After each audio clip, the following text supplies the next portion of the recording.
আমাদের নির্বাচনের পূর্বে যখন আমাদের নেতা, আমাদের তরুণ নেতা, যার দিকে আমাদের গোটা বাংলাদেশ তাকিয়ে আছে, যিনি মাত্র 3 মাসের মধ্যে বাংলাদেশের আমূল পরিবর্তনের কাজ শুরু করে দিয়েছেন। বাংলাদেশের মাটিতে পা দিয়ে তিনি বলেছিলেন যে আই হ্যাভ এ প্ল্যান।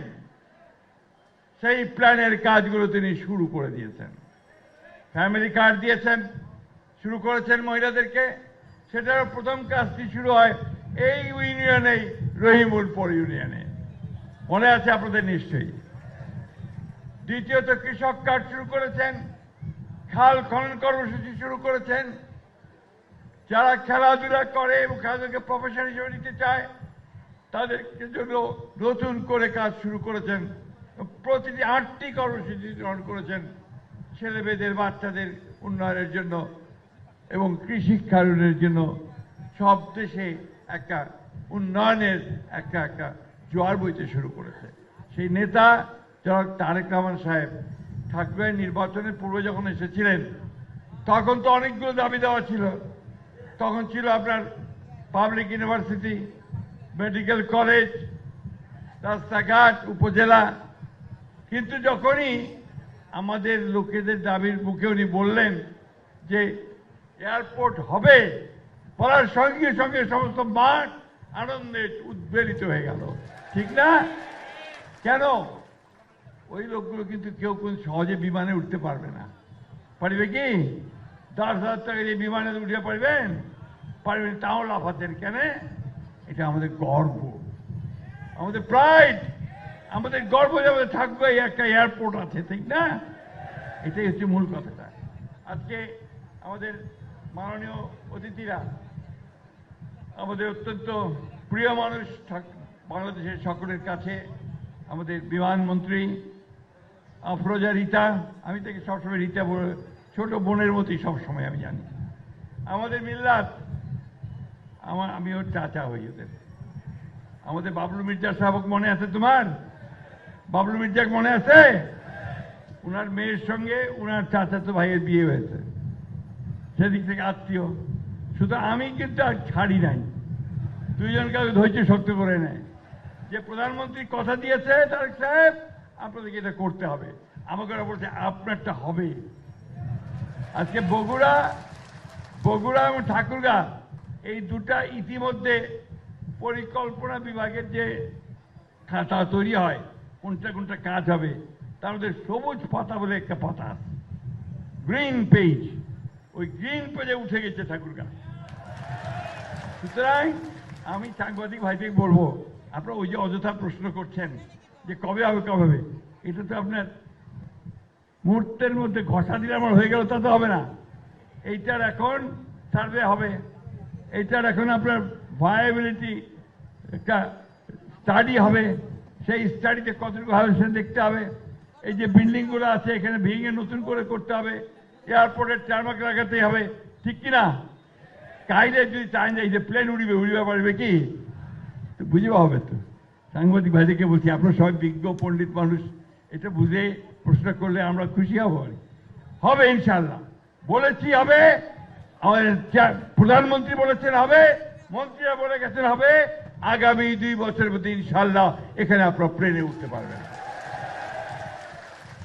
বন্ধুগণ, আমি আপনাদের কিছুক্ষণ আগে পরিচয় করে দিয়েছি আমাদের পাবলিক ইউনিভার্সিটির ভাইস চ্যান্সেলরের সঙ্গে। হয়ে গেছে, কাজ শুরু হয়ে গেছে। আরেকটা ইউনিভার্সিটি তৈরি হচ্ছে বেসরকারি খাতে, ওইটা আপনারা খবর রাখেন না, জানেন না। নিভৃতে গোচরে তৈরি হচ্ছে আস্তে আস্তে প্রাইভেট সেক্টরে। অলরেডি কাজ অনেক উঠে গেছে, অনেক দূরে গিয়ে গেছে, পারমিশনে পেয়ে যাবে। আমাদের আপনাদেরই ছেলে, আপনাদের সন্তান ইএসডিওর যে চেয়ারম্যান, ইএসডিওর ED executive director doctor Shahiduzzaman, ঘুরে ঘুরে ঘুরে একটা মানুষকে সালাম দিতে হবে। এটা টেকনিক্যাল ইউনিভার্সিটি করছে, বিদেশ থেকে সব শিক্ষকরা আসবে। শহীদুজ্জামানের কাছে এই ঠাকুরের মানুষ আমরা অনেক ঋণী। তার প্রতিষ্ঠানের মধ্য দিয়ে আমাদের এখানে শ্রেষ্ঠ শিক্ষা প্রতিষ্ঠান গড়ে উঠছে। তার প্রতিষ্ঠানের মধ্য দিয়ে আমাদের আনএমপ্লয়েড মানুষ, আমাদের মহিলারা তারা কাজের সুযোগ পাচ্ছেন। মাইক্রো ক্রেডিট চলছে এখানে বিরাটভাবে। তার কাজগুলো আমাদের গোটা মানুষকে অনেক বেশি উপকৃত করেছে। সেজন্য আপনাদের তরফ থেকে আমি শহীদুজ্জামানকে আন্তরিক ধন্যবাদ, কৃতজ্ঞতা জানাই। আমাদের আরেকটা দুটো কাজ তিনটা হয়ে গেছে। আরেকটা মেডিকেল কলেজের আমাদের পারমিশন হয়ে গেছে। আমরা আগামী বছর থেকে ইনশাআল্লাহ ছাত্র ভর্তি শুরু হবে এবং বিল্ডিং টিল্ডিং তৈরি হবে। জমি টমি ঠিক করবে হবে, সে ঠিক করা হতে ইনশাআল্লাহ খুব শিগগির হয়ে যাবে। আর ফুল্লি আর রুইয়া এই দুইটারও উপজেলা কনফার্ম হয়ে গেছে। আসল যে কাজটা করার জন্য আমাদের যে সামনের সারিতে সমস্ত বড় বড় ব্যবসায়ীরা বসে আছেন আমাদের ঠাকুরগাঁয়ের, তাদের আমি দৃষ্টি আকর্ষণ করতে চাই যে আপনারা এখানে ব্যবসা বাণিজ্য বাড়ান, কলকারখানাতে বিনিয়োগ করেন, তা নাহলে আমাদের মানুষের আয় উন্নয়ন বাড়বে না। এটা তো আমরা করে দেওয়া পারিবনি, এটা আপনাদেরকে উদ্যোগ নিতে হবে। সেই উদ্যোগ নিলে আমরা আপনাদেরকে এটুকু বলতে পারি যে আমরা সরকারের তরফ থেকে সর্বতভাবে সাহায্য করবো। আপনারা জানেন কিছুদিন আগে এখানে ফাইন্যান্স অ্যাডভাইজার আসছিলেন, অর্থ উপদেষ্টা, তিনি সমস্ত ব্যবসায়ীদের সঙ্গে কথা বলছেন, ঠাকুরগাঁও, দিনাজপুর, রংপুর এবং আপনার পঞ্চগড়ের সঙ্গে। তারা এখানে আরো বেশি পুঁজি বিনিয়োগ করতে চান, কিন্তু আপনাদেরকে এগিয়ে আসতে হবে, ব্যবসায়ীকে উদ্যোগ গ্রহণ করতে হবে। প্রিয় ভাই বোনেরা, নিজেরা না চাইলে কোনো কিছু হয় না, নিজেদের চাইতে হবে।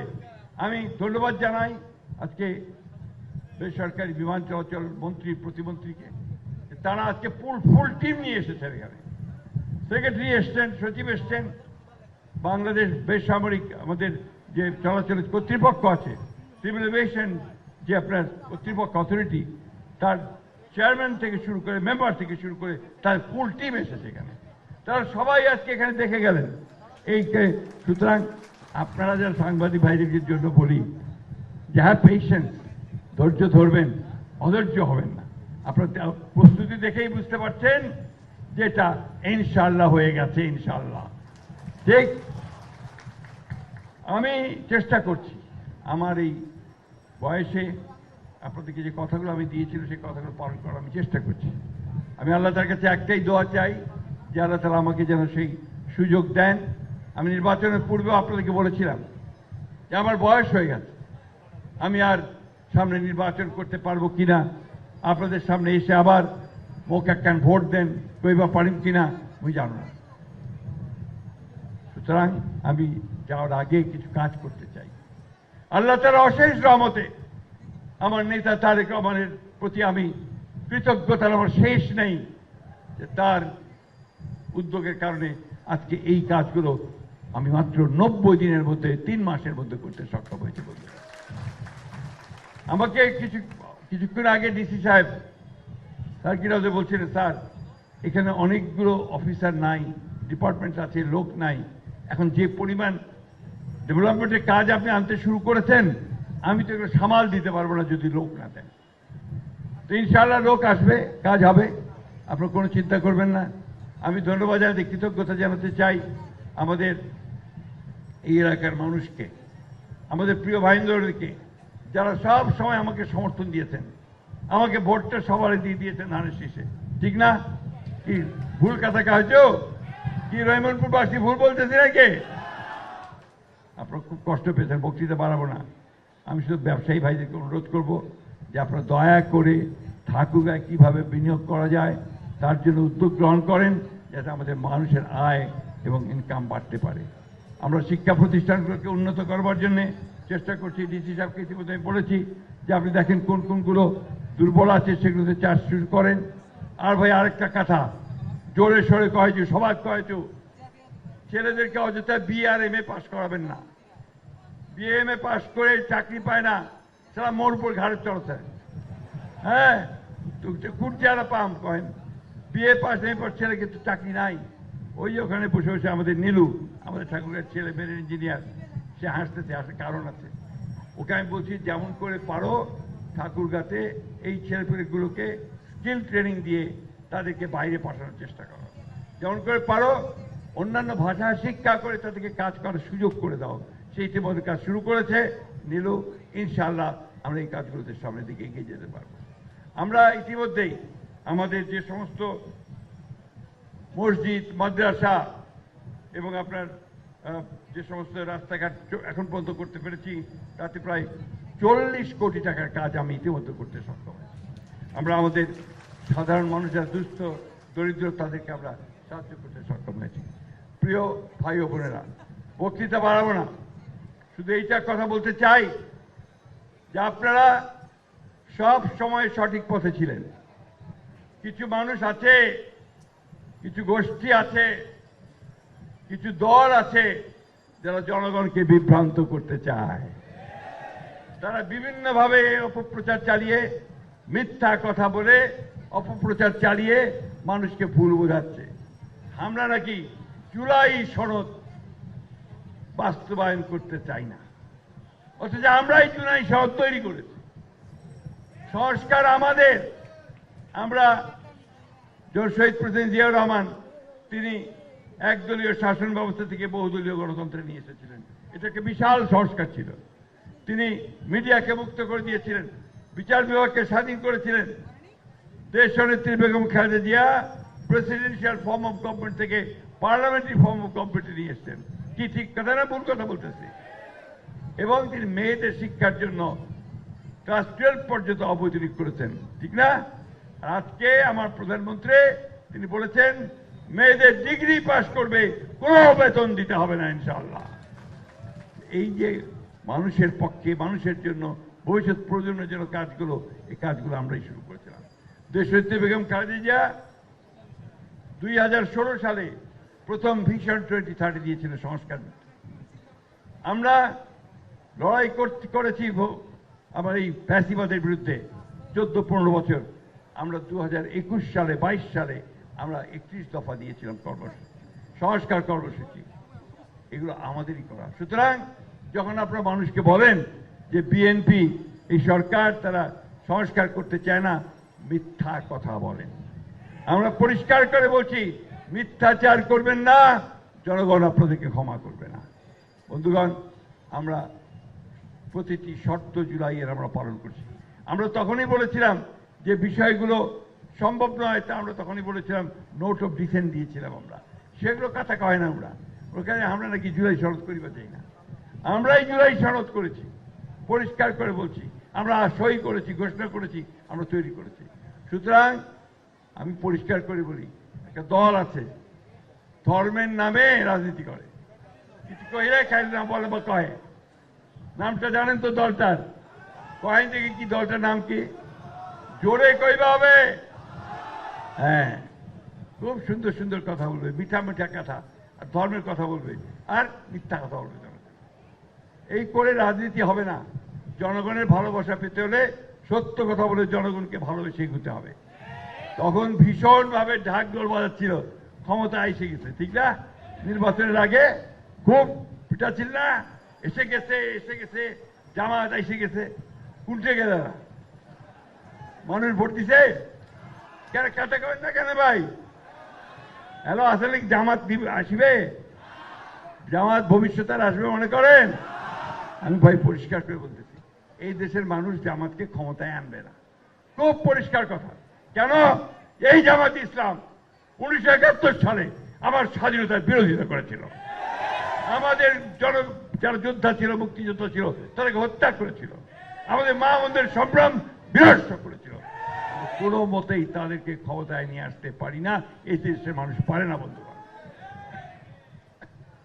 আমরা গণতন্ত্র প্রতিষ্ঠা করতে চাই, গণতান্ত্রিকভাবে এগোতে চাই। তার অর্থ এই নয় যে আপনারা দেশের স্বাধীনতার বাইরে গিয়ে কথা বলবেন, অস্তিত্বের বিরুদ্ধে কথা বলবেন, আর আমরা সেগুলোকে মেনে নিয়ে কাজ করব।